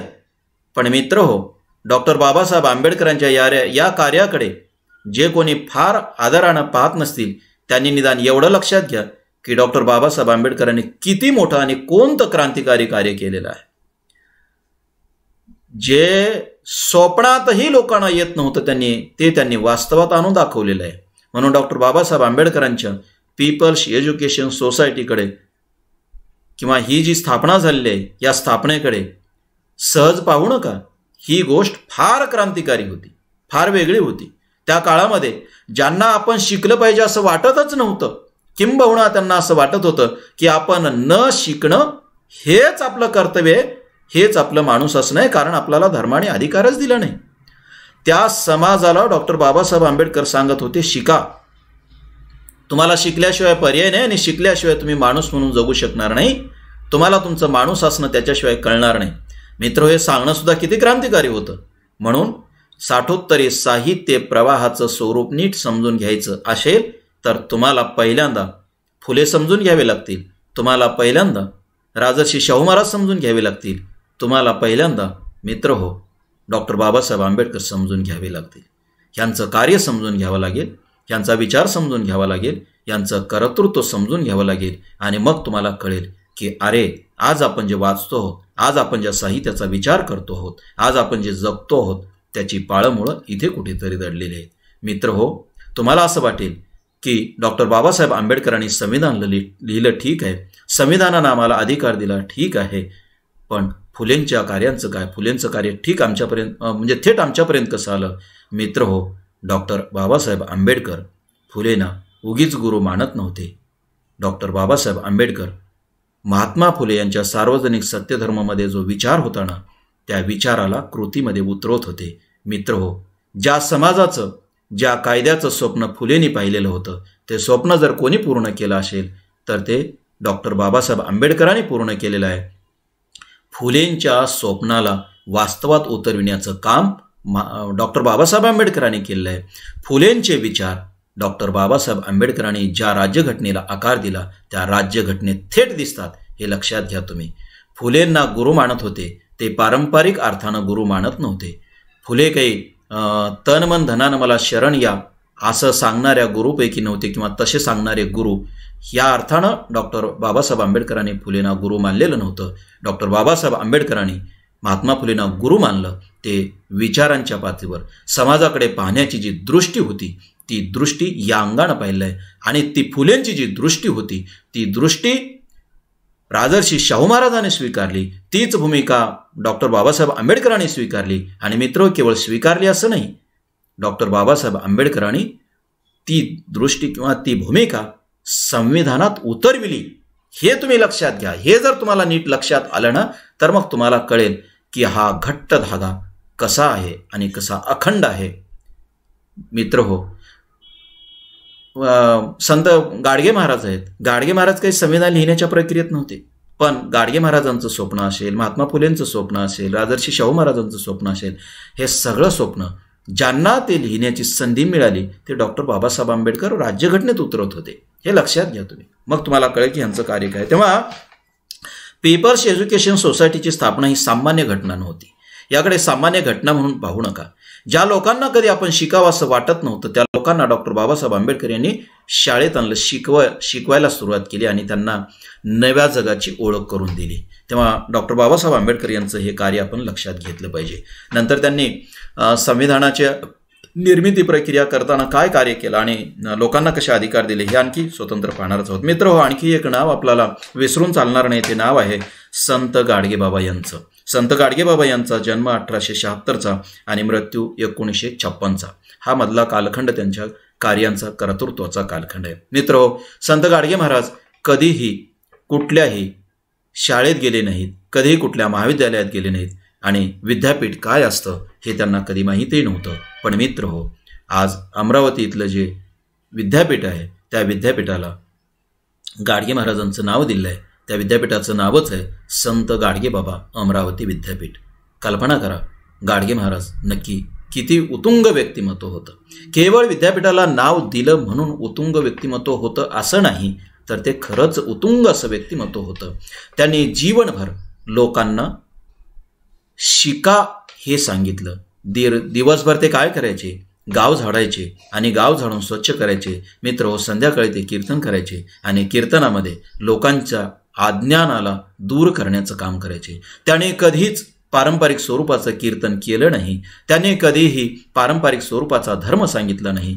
त्याने कधीही श्रीकृष्णाच्या रासलीला सांगितल्या नाहीत. त्याने कधीही रामायण महाभारतातल्या थोतांडी कथा सांगितल्या नाहीत. मित्र हो, त्याने कधीही स्वर्ग नरकांच्या कथा सांगितल्या नाहीत. त्याने कधीही स्वर्गात जायला सांगितलं नाही. त्यांनी कधी नरकाची भीती दाखवली नाही. त्यांनी कधीही कुठेही अध्यात्माचा आणि मृत्यूनंतरच्या जगाचा विचार सांगितला नाही. मित्र हो, त्यांनी मरणाच्या पूर्वी जगावं कसं हे सांगितलं. मित्र हो, त्यांनी इथल्या लोकांना सांगितलं की बाबा रे, तुम्ही अंधश्रद्धेतून बाहेर पडा. कधी तुम्हाला जर जेवायला ताट मिळालं नाही तर ठीक आहे, तुम्ही फुटक्या ताटात जेवण करा, पण तुमच्या मुलांना शिकवा हे त्यांनी सांगितलं. त्यांनी मित्र हो हे सांगितलं, पूजापाठ बंद करा, तुम्ही सत्यनारायणाच्या पूजा घालू नका, हे सगळं सोडून द्या, तुम्ही जाती व्यवस्था पाळू नका, तुम्ही तुमच्या मुलांना शिकवा, माणूस म्हणून जगा, हे संत गाडगेबाबा यांनी सांगितलं. हे आपण कधी लक्षात घेणार आहोत की नाही? मित्र हो, त्यांच्या कीर्तनाचा संबंध वारकरी संप्रदायाच्या कीर्तनाशी फारच कमी होता. त्यांच्या कीर्तनाचा संबंध होता सत्यशोधकी समाजाची जे जलशय आहे त्या जलशयाशी, आणि त्यातून त्यांनी हे सांगितलं. मित्र हो, हे आपण नीट लक्षात घेतलं पाहिजे. त्यांनी इथल्या लोकांना जो विचार सांगितला तो विचार फारच वेगळा होता. हा जो वेगळा विचार आहे तो वेगळा विचार आपण नीट लक्षात घेतला पाहिजे. त्यांनी कुठे यांच्या म्हणजे देवाधर्माच्या कथा वगैरे नाही सांगितल्या. त्यांना देवाधर्माच्या कथा वगैरे सांगण्याची गरज नव्हती. ते पहा, कीर्तनामध्ये गोपाला गोपाला देवकीनंदन गोपाला असा उच्चार करायचे. तुम्ही अशी गृहीत कल्पना धरू नका की यांनी गोपाला गोपाला म्हटलं होतं किंवा हे म्हणायचे, याचा अर्थ ते फार ईश्वर भक्त होते, ते दैववादी होते, देववादी होते असं समजू नका. ते देववादी नव्हते हे लक्षात घ्या. मित्र हो, महात्मा फुले यांनी एक निर्मिकाची कल्पना मांडलेली आहे. ही निर्मिकाची कल्पना काय होती? निर्मिकाची कल्पना महात्मा फुले यांनी मांडली. याचा अर्थ महात्मा फुले देववादी होते, ईश्वरवादी होते? बिलकुल नव्हते. महात्मा फुलेंचं संबंध साहित्य तुम्ही वाचा. महात्मा फुलेंच्या साहित्यातून तुम्हाला स्पष्टपणे हे लक्षात येईल की महात्मा फुले ईश्वरवादी नव्हते. आणि मित्र, ही मांडणी मी इतरत्र केलेली, इथे मला फार खोलात जायचं नाही. पण महात्मा फुले यांनी सर्वाचा निर्मिक एक आहे ही कल्पना एवढ्यासाठी वापरली होती की आपल्या सगळ्याचा निर्माण करणारा एक जर असेल तर आपण सगळेच सारखे आहोत हे त्यांना लोकांना सांगायचं होतं. म्हणून त्यांनी निर्मिकाची कल्पना मांडली. आपल्या सगळ्यांचा निर्माता एक आहे ना, ठीक आहे, मग सगळ्यांचा निर्माता एक असेल तर आपण सगळे सारखे आहोत, भेदाभेद पाळू नका. समतेचं तत्वज्ञान प्रभावीपणे समाज मनामध्ये रुजवण्यासाठी महात्मा फुले यांनी निर्मिकाची कल्पना स्वीकारली आणि तशा स्वरूपानं संत गाडगेबाबा यांनी गोपाला गोपाला देवकीनंदन गोपाला हे सूत्र स्वीकारलं. किंवा हे ते म्हणायचे, हे एवढ्यासाठी म्हणायचे की याच्या आधारानं लोकांना एकत्र जमवता येईल. आणि जे लोक एकत्र जमतील ना, मग आपल्या भोवती जमतील ना, ते लोक जमल्याच्या नंतर त्यांच्या डोक्यातून देववादी कल्पना काढून टाकायची. याच्यासाठी ते हे संबोधन वापरायचे किंवा त्याच्यासाठी हे अशा पद्धतीचं गोपाला गोपाला देवकीनंदन गोपाला म्हणायचे. पण मित्र हो, असं म्हणत असताना गाडगे महाराजांच्या कुठल्याच कीर्तनामध्ये गाडगे महाराजांनी कधीच श्रीकृष्णांच्या रासलीलेचं वर्णन केलेलं नाही, हे आपण लक्षात घ्या. त्यांना श्रीकृष्णांच्या रासलीला सांगायच्या नव्हत्या. श्रीकृष्णांच्या लोकांना रंजनात्मक असतील अशा कुठल्या कथा सांगायच्या नव्हत्या. त्यांना लोकांच्या जगण्याचा विचार सांगायचा होता. आणि म्हणून ते आयुष्यभर जर काय सांगत आले असतील तर ते हे सांगत आले की तुम्ही तहानलेल्यांना पाणी द्या, भुकेलेल्यांना तुम्ही अन्न खाऊ घाला, जे निराधार आहे त्यांना आधार द्या, ज्यांना घर नाही त्यांना घर बांधून द्या, ज्यांची लग्न होत नाहीत त्यांची लग्न करून द्या, ज्यांना शिकायचं आहे त्यांना शिक्षणासाठी मदत करा, हे ते सांगत आले. ते मायबापांना सांगत आले. म्हणजे ज्यांनी म्हणजे मुलांच्या बाबत ते मायबापांना असं सांगायचे की तुम्ही जर समजा तुम्हाला भाकर मिळत नसेल, एखाद्या वेळेस उपाशी राहण्याची वेळ आली असेल, उपाशी राहा. तुम्हाला जेवण करायला ताट नसेल तर ठीक आहे, हातावर भाकर घेऊन तुम्ही भाकर खा. तुमच्या अंगावरचे कपडे फाटले असतील तर ते शिवून तो वापरा, पण तुम्ही तुमच्या लेकरांना शाळेत घाला, हे ते सांगत होते. मित्र, आयुष्यभर हे जे सांगत होते ना ते लक्षात घ्या ना तुम्ही. आणि दुसरं काय केलं यांनी? संत गाडगे बाबा यांनी शाळा सुरू केल्या. संत गाडगे बाबा यांनी लोकांना राहण्यासाठीच्या काही म्हणजे निवास उभे केले, हे आपण लक्षात घ्या. हे जर तुम्ही नीट लक्षात घेतले, वसतिगृह उभे केले त्यांनी, म्हणजे मुलांना राहता यावं याच्यासाठी. हे जर तुम्ही उभं केलं ना, हे जर तुम्ही नीट लक्षात घेतलं ना, मग तुम्हाला कळेल की गाडगे महाराज काय सांगत होते आणि गाडगे महाराज काय शिकवत होते.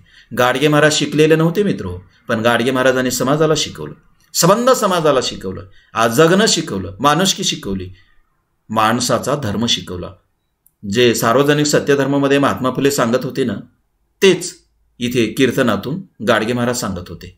म्हणून यांचं एक संबंध असं घट्ट नातं आहे. मग त्यामध्ये कीर्तन करणारे गाडगे महाराज असतील आणि भाषण करणारे डॉक्टर बाबासाहेब आंबेडकर असतील. नातं एकच आहे, विचार एकच आहे, समाजहिताचं आहे, विवेकाचं आहे, समाज कसा शिकेल्याचा आहे. म्हणून मित्र, गाडगे महाराज शिकलेले असो नसो, त्यांनी समाजाला शिकवलं, त्यांच्या शिक्षणाची व्यवस्था उभी करण्याचा प्रयत्न केला. आणि म्हणून समाज शिकला आणि म्हणून समाज लिहायला लागला. आणि या शिकलेल्या समाजानं जे लिहिलं ना त्यालाच आपण साठोत्तरी साहित्य प्रवाह म्हणतो, हे आपण नीट लक्षात घेतलं पाहिजे. मित्र, आणखी एक नाव आहे, ते नाव म्हणजे कर्मवीर भाऊराव पाटील. हे जे कर्मवीर भाऊराव पाटील आहेत ना, यांचा जन्म जो झाला तो जैन कुटुंबामध्ये झाला. हे पाटील वगैरे नाव ऐकल्याच्यानंतर तुम्हाला कदाचित असं वाटेल की हे मराठा समाजापैकी वगैरे एक असतील. ते जैन कुटुंबापैकी एक होते आणि कर्मठ अशा जैन कुटुंबामध्ये त्यांचा जन्म झाला होता. भाऊराव पायगौंडा पाटील हे त्यांचं पूर्ण नाव. 1887 ते 1959 हा त्यांच्या जीवनाचा कालखंड. मित्र हो, त्यांनी 1919मध्ये रयत शिक्षण संस्थेची स्थापना केली आणि रयत शिक्षण संस्थेची स्थापना करून इथल्या बहुजनांना शिकवण्याचं काम केलं. आजही तुम्ही जर सातारा वगैरे परिसर पाहिला तर संबंध ग्रामीण भागामध्ये कॉलेज कोणाचे आहेत? रयत शिक्षण संस्थेचे आहेत. संबंध महाराष्ट्रातली सगळ्यात मोठी शिक्षण संस्था जर कोणती असेल तर ती रयत शिक्षण संस्था आहे. तुम्ही लक्षात घेणार आहात की नाही? मित्र हो, या रयत शिक्षण संस्थेच्या महाविद्यालयात, या रयत शिक्षण संस्थेच्या प्राथमिक आणि माध्यमिक शाळेमध्ये शिकलेले जे मुलं आहेत ना, शिकलेल्या ज्या मुली आहेत ना, त्याच आज म्हणजे नंतरच्या काळामध्ये लिहित आहेत. आजही त्या तिथे शिकत आहेत आणि इकडे लिहित आहेत, ते लक्षात घ्या. आणि ते जे लिहित आहेत ना त्यांनाच आपण साठोत्तरी साहित्य प्रवाह म्हणतो. म्हणून साठोत्तरी साहित्य प्रवाहाचा विचार करत असताना, उदयाची पार्श्वभूमी नीट लक्षात घेत असताना, या उदयांच्या पाठीमागे प्रेरणा कुठल्या आहेत, कारण कुठले आहेत हे नीट पाहत असताना हे लोक नीट समजून घ्या, यांचं कार्य नीट समजून घ्या. तिकडे बाहेरच्या जगामध्ये काय घडत होतं हे ठीकच आहे, ते दुर्लक्षित करा, ते समजून घेऊ नका असं माझं म्हणणं नाही, पण हे पहिले नीट समजून घ्या. आणि यांच्याविषयी कृतज्ञ असा आपल्या मायबापांना आणि आपल्या पिढीतल्या आताच्या लोकांनाही शिकवण्याचं काम हे लोक करत होते. हे आपण नीट लक्षात घेतलं पाहिजे. मित्र, 1919मध्ये त्यांनी रयत शिक्षण संस्थेची स्थापना केली. रयत शिक्षण संस्थेची स्थापना करणं सोपं होतं. रयत शिक्षण संस्थेमध्ये राहणारे म्हणजे या शिक्षण संस्थेमधले जे वसतिगृह होतं, त्या वसतिगृहामध्ये जे वसतिगृह होते त्या वसतिगृहामध्ये राहणाऱ्या मुलांना जगवणं, त्यांना खाऊ घालणं सोपं होतं. काय केलं असेल कर्मवीर भाऊराव पाटलांनी? मित्र हो, कर्मवीर भाऊराव पाटील झोळी घेऊन फिरायचे आणि लोकांना सांगायचे याच्यात मूठभर धान्य टाका. मूठमूठ धान्य त्यांनी गोळा केले. ही काल्पनिक कथा नव्हे. म्हणजे रामायण महाभारतामध्ये ज्या काल्पनिक कथा सांगितल्या जातात ना, की हनुमानाने 400 कोस उड्डाण केली, समुद्रावरून उड्डाण केली, किंवा समुद्रावर दगड तरत होते आणि ते सेतुबंधन पूर्ण झालं, दगड तरले, अशा ज्या कथा सांगितल्या जातात ना, मला अशा नाही कथा सांगायच्या. ह्या काल्पनिक तशा कथा नव्हेत, मनोरंजनाच्या कथा नव्हेत. लक्षात घ्या, तुमच्या संवेदनशीलतेला जाणवू द्या. कर्मवीर भाऊराव पाटील स्वतःच्या हातामध्ये झोळी घेऊन फिरत होते आणि घरोघर जाऊन मूठमूठ धान्य गोळा करत होते. मित्र हो, जेव्हा प्रसंग आला तेव्हा त्याने आपल्या बायकोच्या अंगावरचे इतर अलंकार तर विकले, पण त्यांनी बायकोच्या अंगावरचं मंगळसूत्र गहाण ठेवलं आणि मंगळसूत्र गहाण ठेवून बहुजनाच्या मुलांच्या पोटामध्ये 2 घास घातले आणि त्यांना जगवलं. आणि जगवत असताना त्यांनी सांगितलं, बाबा रे, अन्न खाऊन नुसतं जगू नका, तर तुम्ही विचार करायला शिका. अन्न खाऊन नुसतं जगणं म्हणजे माणसाचं जगणं नव्हे, हे त्यांनी सांगितलं. मित्र हो, भाऊराव पाटील एका म्हणजे भाषणामध्ये ते असं सांगायचे की बाबा रे, तुम्हाला जे डोकं दिलेलं आहे ना, ते डोकं डोक्यावर केस वाढवण्यासाठी दिलेलं नाही. केवळ केस वाढवू नका, त्या केसाच्या खाली, त्या डोक्याच्या वरच्या आवरणाच्या खाली एक मेंदू आहे. त्या मेंदूला ताण द्या, विचार करा. डोकं विचार करण्यासाठी आहे. ही कर्मवीर भाऊराव पाटील यांची शिकवण होती. मित्र, भाऊराव पाटील यांच्या कार्याबद्दल किती बोलावं, कितीही बोललो तरी कमीच आहे. पण एक लक्षात घ्या, कर्मवीर भाऊराव पाटील यांनी ज्या शाळा उभ्या केल्या ना, जी महाविद्यालय उभी केली, तिथे शिकणारी पिढी पुढे लिहायला लागली. आणि ते जे लिहित होते ना, त्यांच्या लिहिण्यालाच आपण साठोत्तरी साहित्य प्रवाह म्हणतो. मित्र हो, पुन्हा एकदा मला हे सांगायचं आहे तुम्हाला की जे शिक्षणातून बाहेर पडलेले होते, ज्यांना आश्रम व्यवस्थेमध्ये शिक्षण मिळत नव्हतं, ज्यांना ब्राह्मणी व्यवस्थेमध्ये शिक्षण मिळत नव्हतं, किंवा ज्या ब्राह्मणी व्यवस्थेनं ज्यांना शिक्षणाचा अधिकारच नाही हे ठासून सांगितलेलं होतं, त्या लोकांना शिकवण्याचं काम फुले करत होते. त्या लोकांना शिकवण्याचं काम राजर्षी शाहू करत होते. त्या लोकांना शिकवण्याचं काम कर्मवीर भाऊराव पाटील करत होते. त्या लोकांना शिकवण्याचं काम डॉक्टर बाबासाहेब आंबेडकर करत होते. त्या लोकांना शिक्षणाचं महत्त्व संत गाडगेबाबा सांगत होते. आणि या सगळ्यांच्यामुळे हे लोक शिकायला लागले आणि शिकल्यामुळे मित्र हो लिहायला लागले. आणि ते जे लिहित होते ना, ते साठोत्तरी प्रवाह आहेत. हे आपण नीट लक्षात घेतलं पाहिजे. मित्र हो, आणखी एक नाव मी तुम्हाला सांगेन, तेही नाव आपण लक्षात घेतलं पाहिजे. आणि ते नाव म्हणजे डॉक्टर पंजाबराव देशमुख. डॉक्टर पंजाबराव देशमुख यांनी जर विदर्भामध्ये शिवाजी शिक्षण संस्थेची स्थापना केली नसती आणि हा देशमुख घराण्यातला एक सुपुत्र जर झाला नसता या विदर्भामध्ये, तर विदर्भाचा आजचा इतिहास वेगळा राहिला असता. विदर्भाच्या संबंध सामाजिक जडणघडणीमध्ये अत्यंत मोलाचं योगदान जर कोणाचं असेल तर भाऊ पंजाबराव देशमुख यांचं आहे, डॉक्टर पंजाबराव देशमुख यांचं आहे. हे आपण लक्षात घेतलं पाहिजे. मित्र, 1898 ते 1965 हा त्यांचा जीवनाचा कालखंड. हे बॅरिस्टर होते, बाहेरच्या देशामध्ये जाऊन शिकून आलेले होते. मित्र हो, यांनी जर ठरवलं असतं तर खूप चांगली नोकरी यांना मिळाली असती किंवा खूप वैभवामध्ये हे जगले असते, पण त्यांनी तसं केलं नाही. मित्र हो, त्यांनी 1932 विदर्भामध्ये अमरावतीला शिवाजी शिक्षण संस्थेची स्थापना केली. हे वकील होते, दिवसभर वकिली करायचे आणि दिवसभर वकिली करून रात्री मुलांना शिकवायचे. हे आपण कधी लक्षात घेणार आहोत की नाही? मित्र हो, त्यांनी 1930 कल्पना करा, म्हणजे आजही आपण जे करू शकत नाही किंवा आजही विधानसभा असो किंवा लोकसभा असो, तिथे हा विचार मांडण्याची कोणाची हिंमत होणार नाही. ते 1930 भाऊ पंजाबराव देशमुख यांनी केलं होतं. काय केलं होतं?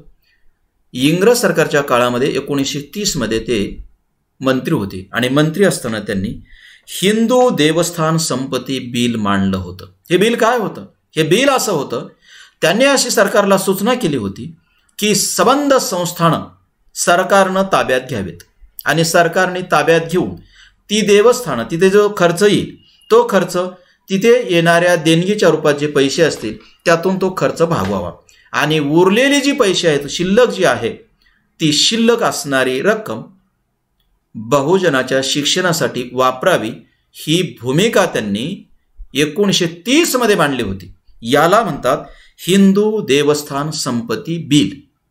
1930 म्हणजे स्वातंत्र्याच्या पूर्वी मांडलं होतं. आता तुम्हाला सगळ्यांना माहीत आहे की देवस्थानाकडे प्रचंड संपत्ती आहे. आज नाही तेव्हा आहे, त्याच्यापूर्वी सुद्धा होती.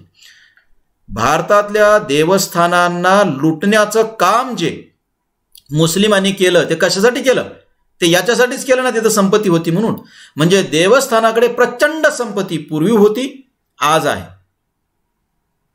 भाऊ पंजाबराव देशमुख यांनी ही कल्पना मांडली की ती जी प्रचंड संपत्ती आहे ती संपत्ती सरकारने ताब्यात घ्यावी. निव्वळ जमा असलेली संपत्ती नाही, जमा होत असलेली सुद्धा, म्हणजे दानाच्या रूपात जी दररोज वरचेवर जमा होते ना, ती संपत्ती सुद्धा ताब्यात घ्यावी. त्या संपत्तीतून देवस्थानाचा खर्च करावा आणि शिल्लक राहिलेल्या संपत्तीतून काय करावं, तर बहुजनांच्या मुलांना, इथल्या गोरगरिबांच्या मुलांना शिकवावं. ही कल्पना त्यांनी त्या काळामध्ये मांडली होती. मित्र, हे आपण लक्षात घ्या. काय म्हणत होते ही माणसं, कुठल्या उंचीची होती आणि समाजाच्या बद्दल यांची भूमिका काय होती. ठीक आहे, ते बिल त्या काळामध्ये मंजूर झालं नाही. पण मंजूर झालं नाही म्हणून तुम्ही डॉक्टर पंजाबराव देशमुख यांच्या प्रयत्नाचं मोल कमी करणार आहात का? त्यांनी काय प्रयत्न केले हे आपण लक्षात घेणार आहोत की नाही. मित्र, त्यांनी त्या काळामध्ये ही गोष्ट केलेली होती. डॉक्टर पंजाबराव देशमुख हे घटना समितीचे सभासद होते.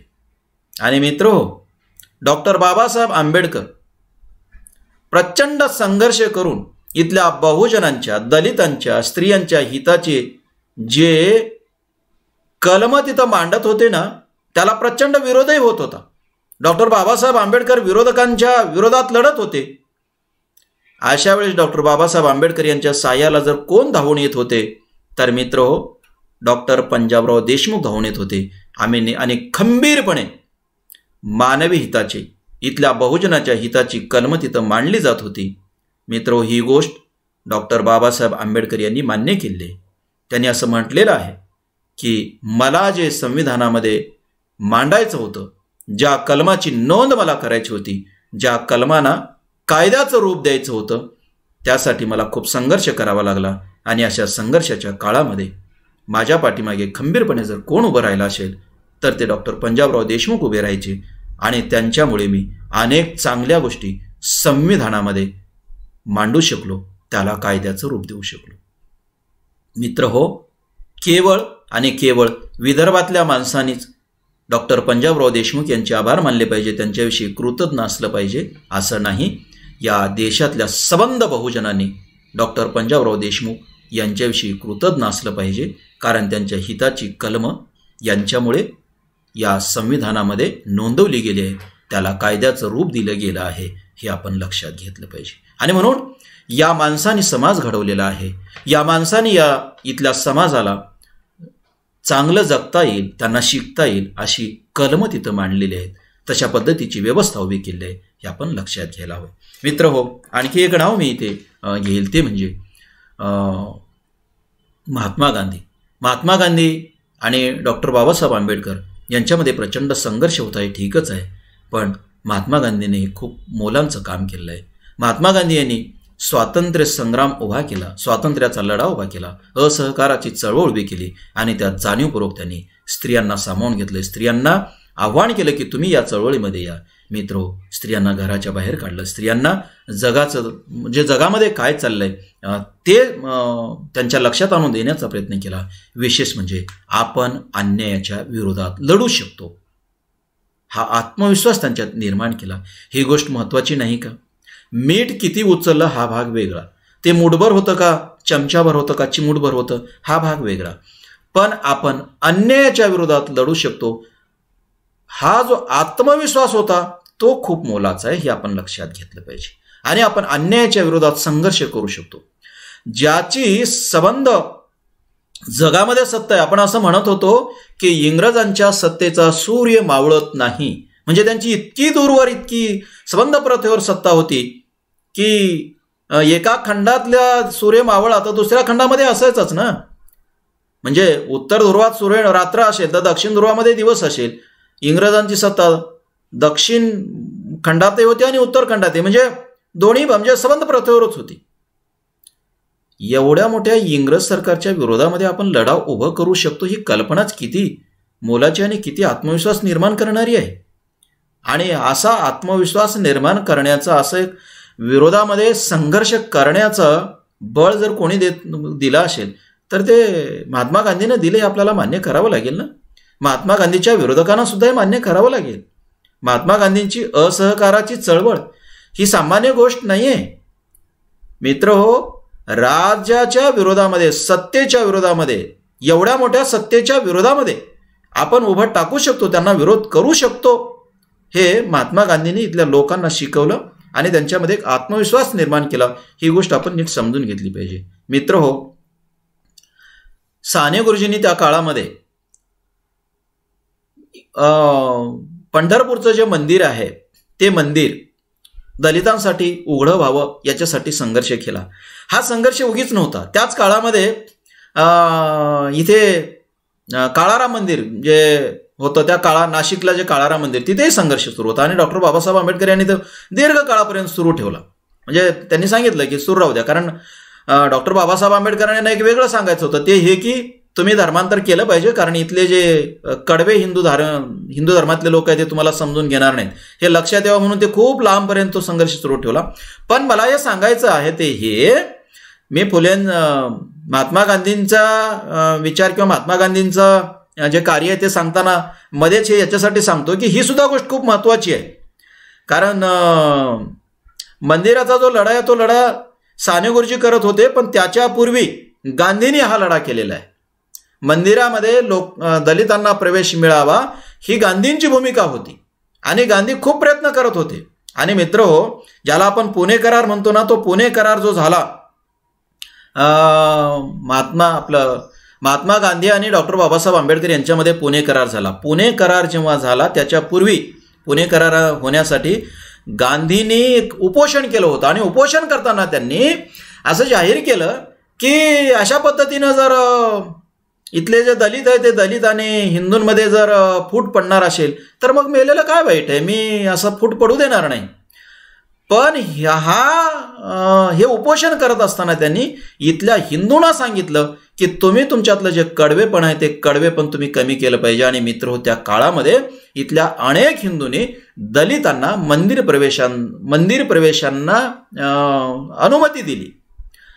महात्मा गांधींचं हे कार्य मला सांगायचं आहे. नंतरच्या काळामध्ये मग साने गुरुजींनी पंढरपूरला लढा दिला आणि पंढरपूरच्या मंदिरामध्ये वगैरे 1946च्या दरम्यानची गोष्ट आहे, या मंदिरामध्ये वगैरे दलितांना प्रवेश मिळाला. पण त्याच्यापूर्वी महात्मा गांधींनी हा लढा दिलेला होता आणि महात्मा गांधींच्या प्रयत्नामुळे अनेक दलितांना मंदिरामध्ये प्रवेश मिळाला होता. हे सगळं कार्य अतिशय महत्त्वाचं आहे, हे आपण लक्षात घेतलं पाहिजे. आता तुम्ही म्हणाल की मंदिरामध्ये गेल्यानं दलितांचं काय भलं झालं? दलितांचं भलं काही झालं नाही, फक्त एक सूत्र प्रस्थापित झालं. एक सूत्र लोकांच्या मनामध्ये लक्षात आलं की बाबा रे, देव सर्वांचं आहे आणि दलित सुद्धा माणसंच आहे आणि त्यांना तो अधिकार असला पाहिजे. ठीक आहे, नंतरच्या काळामध्ये ते संविधानाचा अधिकार दिला, पण तेव्हा सुद्धा हे अशा पद्धतीचं सूत्र मांडणं खूप महत्त्वाचं आहे. मित्र हो, महात्मा गांधी आणि विनोबा भावे यांनी त्या काळामध्ये निव्वळ दलितांना प्रवेश मिळावा असं नाही, तर त्या काळामध्ये या लोकांनी भंग्याचं काम केलं.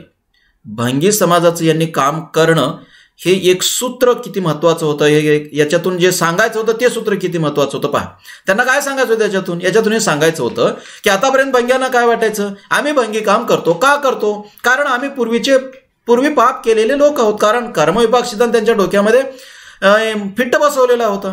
आमचं पूर्वीचं पाप आहे म्हणून आम्ही करतो, आम्ही पापी आहोत, आमच्या वाट्याला हे चाललंय आणि आम्ही हेच केलं पाहिजे. हे भंगी लोकांची मानसिकता निर्माण झाली होती. महात्मा गांधी, विनोबा भावे वगैरे लोकांनी सांगितलं, बाबा रे, तुम्ही पापी नाहीत, कारण आम्ही हे काम कोणी केलं, सगळ्यांनीच केलं पाहिजे. आणि त्यांनी ते काम केलं, प्रतिकात्मक काम केलं त्यांनी. विनोबा भावे आणि महात्मा गांधींनी भंग्यांचं काम केलं, भंग्यांना हे सांगण्यासाठी की तुम्ही पापी नाही. कारण तुम्ही जर पापी असो तर मग आम्ही पण पापी समजायला पाहिजे ना.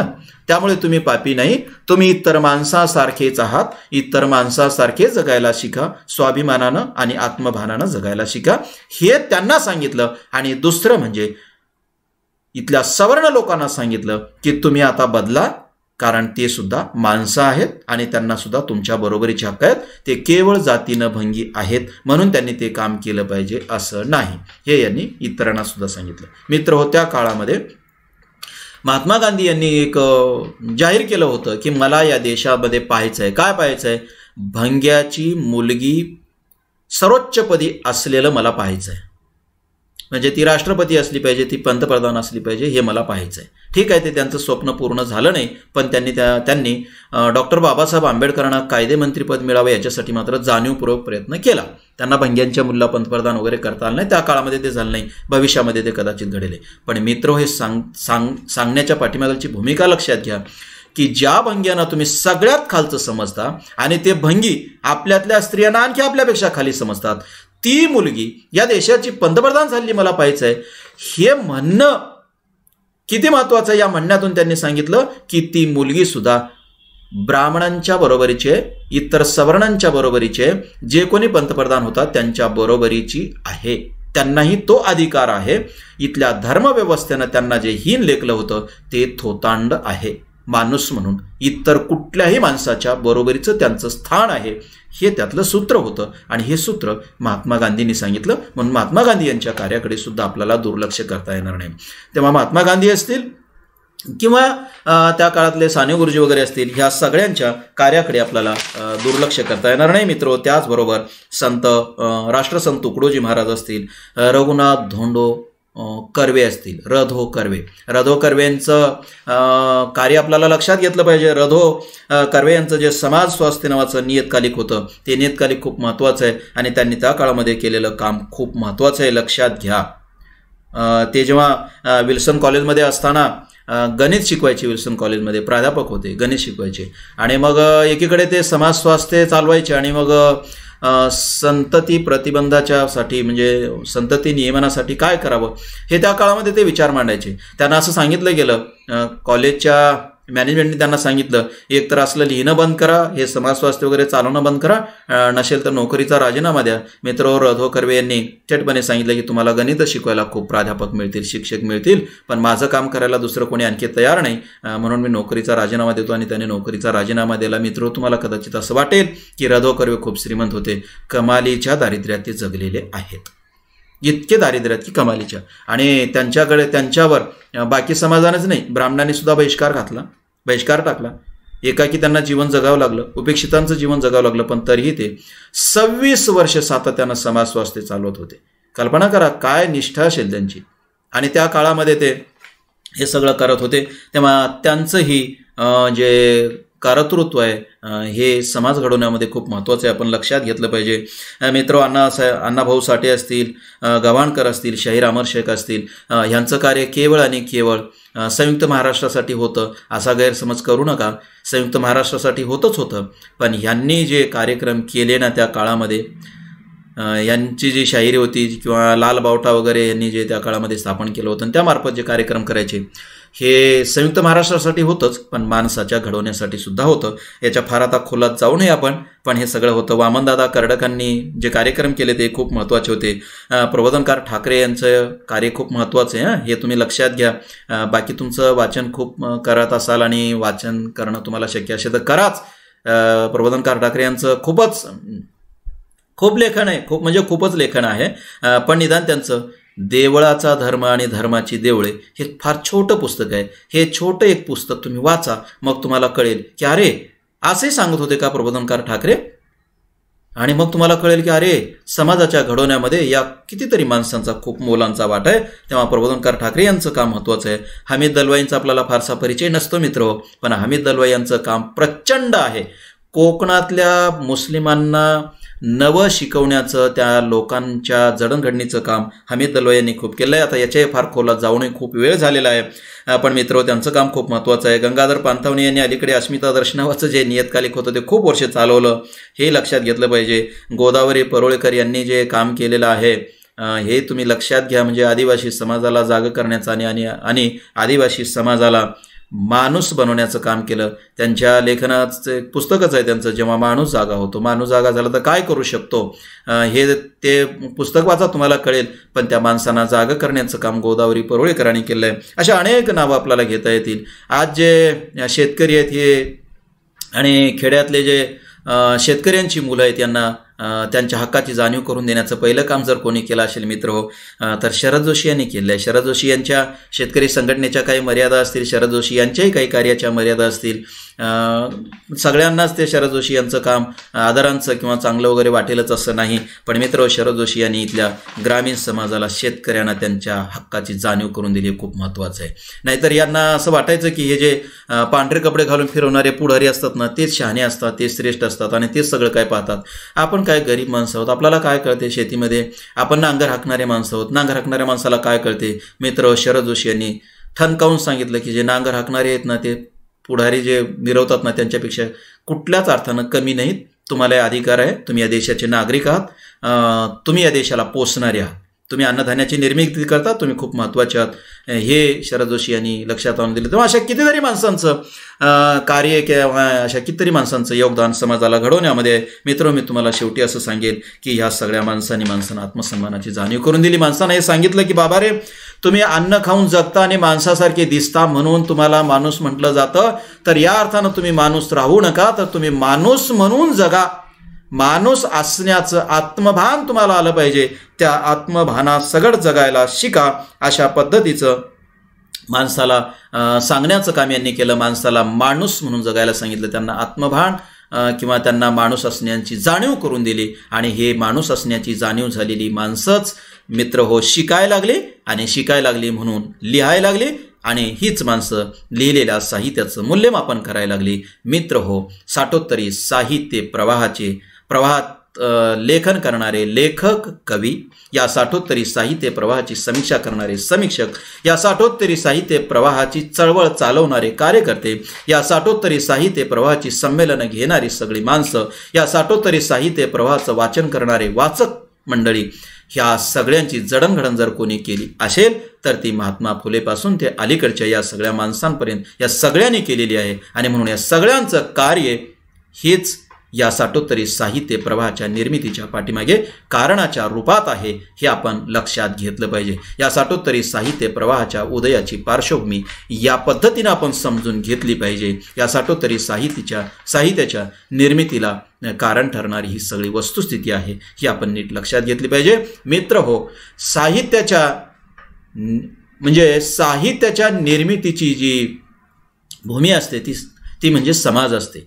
समाजच आधारभूमी असते त्याची. आणि या समाजाला घडवण्याचं काम या माणसांनी केलेलं आहे. आणि म्हणून साठोत्तरी साहित्य प्रवाहाच्या उदयाची पार्श्वभूमी समजून घेत असताना ही सगळी माणसं जी होती, या सगळ्या माणसाने ही आधारभूमी तयार केलेली आहे, आधारभूमी निर्माण केलेली आहे, हे आपण लक्षात घेऊ. ठीक आहे, हा तास खूप लांबला, विवेचन लांबत गेलं, पण ठीक आहे, तुम्ही हे सगळं नीट लक्षात घ्या. काही गोष्टी मला अतिशय वेगानं त्रोटक स्वरूपात सांगाव्या लागल्या वेळ लक्षात घेता, पण तुम्ही नीट हे समजून घ्या आणि या दृष्टीनं तुम्ही साठोत्तरी साहित्य प्रवाहाचा विचार करा. एवढं मला सांगायचं आहे. मित्र, हे जर सगळं तुमच्या लक्षात आलं असेल तर आता पुढच्या तासामध्ये आपण साठोत्तरी साहित्य प्रवाहाला आणखी कुठल्या गोष्टी कारण ठरलेल्या आहेत त्याचा विचार आपण पुढे करू. ठीक आहे, इथे आपण या तासापुरतं थांबू म्हणे.